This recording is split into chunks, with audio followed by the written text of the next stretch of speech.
The bullet heaven slash survivor-like genre has been taking some interesting directions lately, and we've been seeing a lot more developers, both large and small, try their hand at creating games that take inspiration from the big hitting classics. Dark Age Asunder from Plutonium Powered is one such game. The developers reached out, asked if I was interested in checking out their new game, and if they could sponsor this video. So while this video is sponsored by them, I am completely free to check out the game and give my honest thoughts. So if you're looking for a new bullet heaven game to play, then stick around, because we'll be talking through the game's features, what makes it unique, the compelling story behind Dark Age Asunder's development, and I'll be sharing my honest and objective thoughts at the end.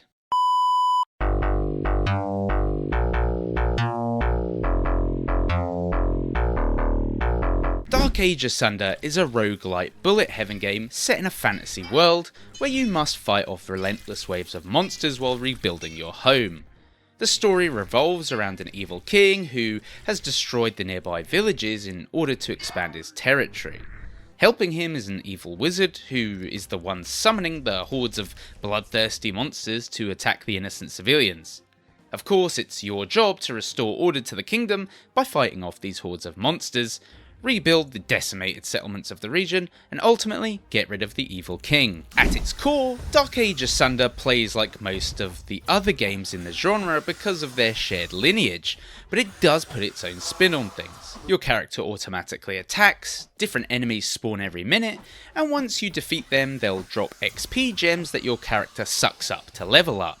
At which point you're offered a choice of one of 3 random abilities or stat buffs to choose from. There are 4 different types of resource nodes to stand on and capture: wood, iron, mana, and gold. Once captured, every minute these nodes will give you the relevant resources to spend, except for wood that's finite because, well, you chopped down the trees, didn't you? Have you not heard of global warming? What is wrong with you? You'll also come across destroyed settlements, which is where you can use these resources to rebuild it into a building of your choice. Perhaps you'll build a tower to help you fight the monstrous hordes, or maybe an alchemy lab that gives you ability buffs. Or maybe you'll build a golem factory that produces huge friendly golems that crush those puny orcs underfoot. Every 5 minutes, night will fall and the game will spawn in every different enemy type that it created in the past 5 minutes, meaning things get extra tough. If you survive long enough, at the end of each level is a boss. The boss is a unique enemy that has higher stats than a standard enemy, and if you defeat the boss, you complete the level and move on. If you die, which you'll do a lot, then you can permanently upgrade your character's stats with the gold resources you gathered on your run. There are 3 playable characters in Dark Age Asunder, each with a different playstyle and base stats and abilities. Carl is a veteran adventurer and swordsman who loves to stuff ancient relics in his backpack. He can quickly gather resources and unleash brutal attacks that overwhelm his enemies, meaning that he's a good choice if you love straight up glass cannon damage types. Sage is your typical elf-like forest dweller who uses a bow and excels at using nature to both heal her wounds and craft deadly poisons that do DOT to enemies. Sage is for those who like ranged combat, and she has the ability to heal herself periodically, which means she's more survivable than Carl, but also doesn't deal as much damage. Her strengths are definitely in dealing poison damage over time, rather than raw power. Valos is a wizard who can use magic to create force fields in an area of effect around himself. He excels in building structures and he can re-roll upgrades. His unique ability grants him immunity to damage for a certain period of time, for when you're surrounded by too many enemies and think you're about to be overwhelmed. Valos is for players who like to build up AoE abilities and just walk through screenfuls of enemies like an unstoppable wizard deity. There are a number of non-playable characters that you'll encounter as you clean up and construct settlements too,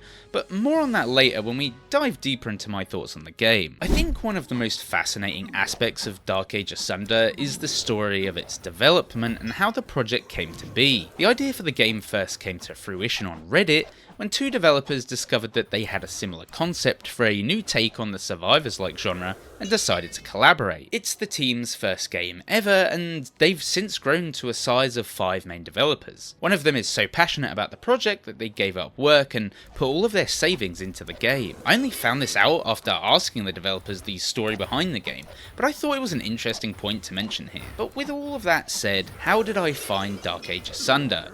Is it just another Vampire Survivors clone? And what about the future of the game? Dark Age Asunder suffers from the same stigma that most of the games in this genre that aren't Vampire Survivors do.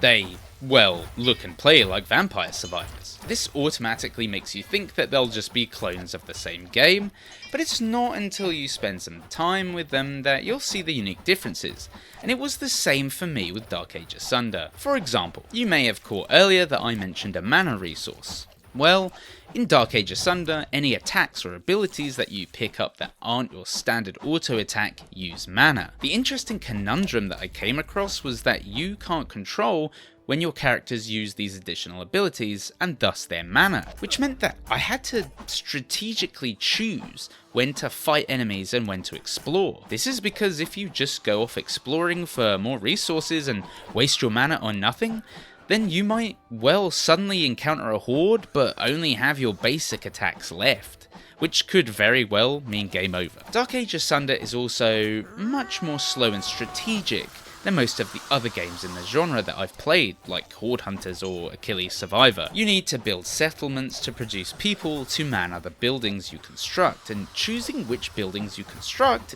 is crucial to your survival. Building a blacksmith will upgrade your armor. That construction site is then taken up, stopping you from building things like towers or golem factories that help you fight. It's the age-old problem of choosing between short-term gain and long-term strategy. The game also has a more direct narrative that is delivered via cutscenes, which works well to give you a bit more context to the story of the game and why you're out to take down the evil king and wizard. One huge feature of Dark Age Asunder is its difficulty. It's one of the hardest bullet heaven style games I've ever played, and I've fully upgraded my permanent stats and characters. I mean, this is Dark Souls level of tough.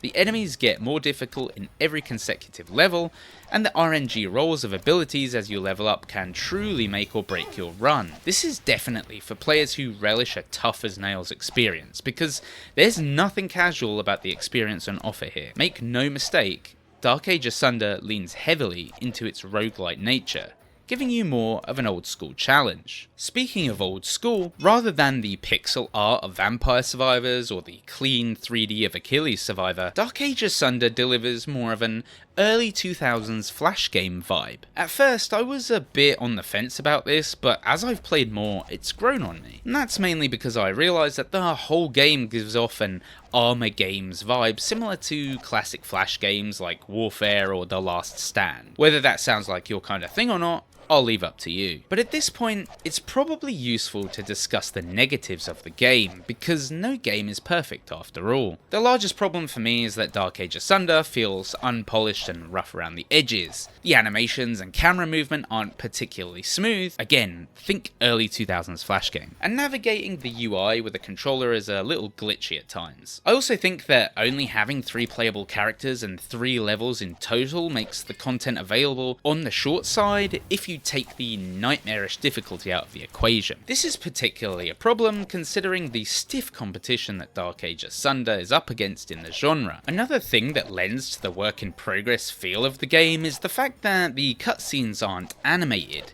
They're more drawn stills and there's no voice acting. If there's a way to sum up Dark Age Asunder, it's that it feels like a bunch of friends just got together and made a game. Because, well, that's what they did. And while the areas mentioned certainly have their issues, the game is fully complete, not in early access, and is only $9.99. I've spoken to the developers about some of these issues and the future of the game, and they don't see the game's release as the end of their support for the game. Even as I was playing, they rolled out performance updates, and they have plans to add more pets, a new character, and another level already. The team told me they have a bunch of features and new structures that they're going to add to the game, but they didn't get time to do so before launch, and they'll be implementing more mechanics based on fan feedback and ideas. And that wraps up my thoughts on Dark Age Asunder. If it sounds like something you want to check out, then the game's Steam store page is linked in the description. Thanks for watching, and I'll see you in the next video.